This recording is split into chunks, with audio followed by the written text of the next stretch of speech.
Hello नमस्कार, welcome to my channel Jadhav siblings world. आज आपण हेल्दी कॉर्न टिक्की रेसिपी बघणार आहोत। लहान मुलं आम्हाला रोज विचारतात, तू आज काय नवीन रेसिपी ट्राय करणार, आज काय नवीन रेसिपी ट्राय करणार। तर मग गावाकडून कॉर्न्स आले होते, मग ठरवलं की चला आज कॉर्न टिक्कीच बनवूयात। त्याच्यासाठी आपल्याला लागणारे साहित्य आपण बघूयात। आपल्याला लागणार आहेत कॉर्न्स, त्याच्यानंतर धन पावडर, लाल तिखट, बेसन पीठ, बारीक चिरलेला कांदा। आमच्या घरातली छोटी मुलं कांदा खात नाही, त्याच्यासाठी आम्ही कांदा असं बारीक चिरून घेतलाय की जेणेकरून त्यांनी काढून टाकू नये। मग तांदळाचं पीठ घेतलं आहे, आपल्या घरात जे तांदूळ असतात तेच आम्ही बारीक ग्राइंड करून त्याचं पीठ तयार करून घेतलं आहे। मग आपल्याला 2-3 मिरच्या यूज करायच्यात। आपल्याला लागणार आहे लसूण, आलं, बारीक चिरलेली कोथिंबीर, कढीपत्ता आणि जिरं आणि कॉर्न्स तर मी तुम्हाला सांगितलेच आहेत। आता काय करायचं, ह्याच्यातले हाफ कॉर्न्स आहेत ना ते एका मिक्सरच्या भांड्यामध्ये घेऊन त्याच्यामध्ये आलं, लसूण, मिरची आणि जिरे टाकून थोडंसं असं जाडसर वाटून घ्यायचं। जाडसरच वाटायचं, ते जाड राहिलं ना थोडं मग खाताना त्याला एक छान टेस्ट येते, त्यामुळे जाडसर वाटायचं। ते वाटून झाल्यानंतर जे अर्ध राहिलं होतं ते पण असं जाडसरच वाटून घ्यायचं, त्याला बारीक करायचं नाही।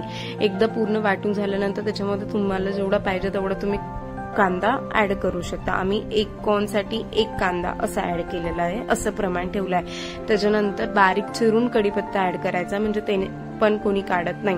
मग 1 चमचा आम्ही लाल मिरची पावडर टाकले, 1 चमचा आम्ही धन पावडर टाकले। तिखट तुम्ही तुमच्या हिशोबाने प्लस मायनस करू शकता।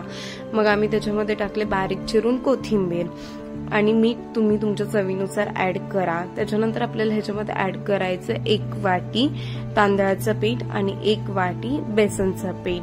तांदळाचं पीठ आम्ही ह्याच्यासाठी ऍड करतोय कारण त्यांनी आपले कॉर्न टिक्कीज थोडे क्रिस्पी होणार आहेत। तुम्हाला जर पाहिजे असेल तर तुम्ही मैदा पण ऍड करू शकता, पण हे आम्हाला हेल्दी बनवायचं होतं त्यामुळे आम्ही इथं मैद्याचा अजिबात वापर केलेला नाहीये। मैद्याच्या ऐवजी तुम्ही जे आपले पोहे असतात ना त्याचं पण पीठ यूज करू शकता, त्याने पण थोडा क्रिस्पीनेस येतो, पण तांदळाच्या पिठाने खूप छान बनतं। त्याच्यानंतर हे आपल्याला सगळं मिश्रण नाही का एकजीव करून घ्यायचं आहे। तुम्ही हाताने पण करू शकता, सगळं तिखट मीठ वगैरे सगळं व्यवस्थित मिक्स व्हायला पाहिजे असं तुम्ही करून घ्या।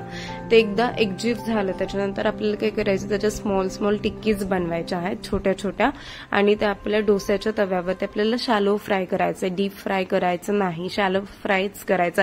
जेवढं आपण लहान मुलांना कमी तेलातलं देऊ ना ते त्यांच्या हेल्थसाठी खूप चांगलं आहे, त्यामुळे ते शॅलो फ्रायच केलं आहे आम्ही, डीप फ्राय केलेलं नाहीये। कारण छोटी मुलं हे बाहेर नाही का पिझ्झा बर्गर असलं खातच असतात, ते खूप डीप फ्राईड असतं। सो त्याच्यापेक्षा आम्ही असं ठरवलं की काहीतरी हेल्दी बनवूयात, त्याच्यासाठी आम्ही हे शॅलो फ्राय केलं आणि आपल्याला थोडंसं ब्राउनिश कलर मध्ये भाजायचं।